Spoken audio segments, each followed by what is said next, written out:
Good afternoon and welcome to yet another edition of YES101's Visual Radio. For the Newsfirst team, I'm Dithmini De Silva.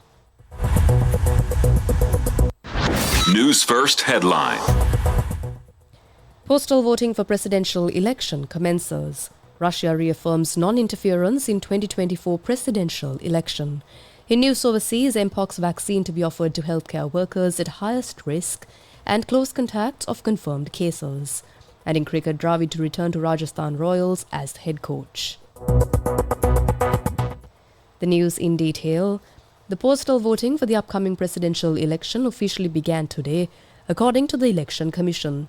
This process will continue over the next 2 days with more than 1,500 centres established to facilitate the voting. From 8:30 a.m. to 4:30 p.m, government institutions will host postal voting centres, providing facilities for eligible voters to cast their ballots. For those unable to vote today or tomorrow, additional opportunities will be available on the 11th and 12th of this month at district election officers corresponding to their workplace locations. The Election Commission has also specified that public servants directly involved in the election process, including those at district secretariats and the Election Commission itself, can cast their postal votes today. In more local news, as Sri Lanka approaches its presidential election, Ambassador Levan Zagarian reiterated Russia's commitment to non-interference in the domestic affairs of other nations. That we have a lot of friends, including Sri Lanka.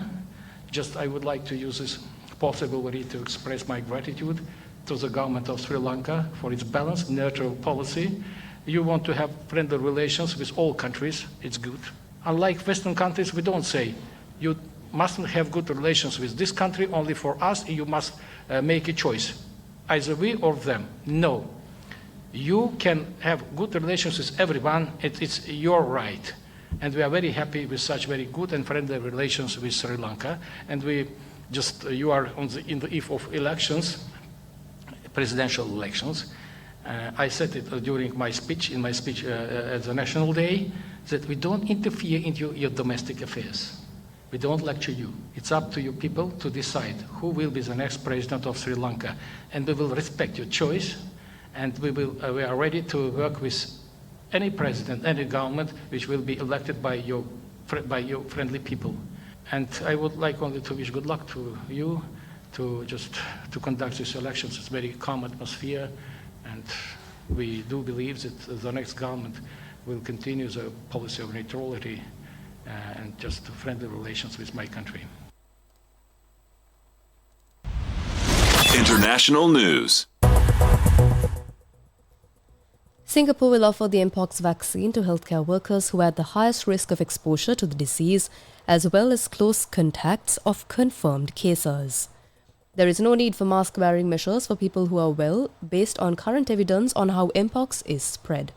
These were announced at a press conference against the backdrop of growing concern about the Clade 1 strain, which prompted the World Health Organization to declare Mpox a global public health emergency for the second time in 2 years. Sports news. Rahul Dravid is set to return to Rajasthan Royals as head coach ahead of the 2025 IPL season, following the culmination of his tenure as India head coach after the 2024 T20 World Cup win in June this year. According to ESPN Cricinfo, Dravid recently signed a deal with the franchise and has had initial conversations on player retentions ahead of the upcoming mega auction. He has a long-standing working relationship with the RR captain Sanju Samson, who came through the under-19 ranks on Dravid's watch. And with that, we wrap up this edition of YES101 Visual Radio. For the Newsfirst team, I'm Dithmini De Silva.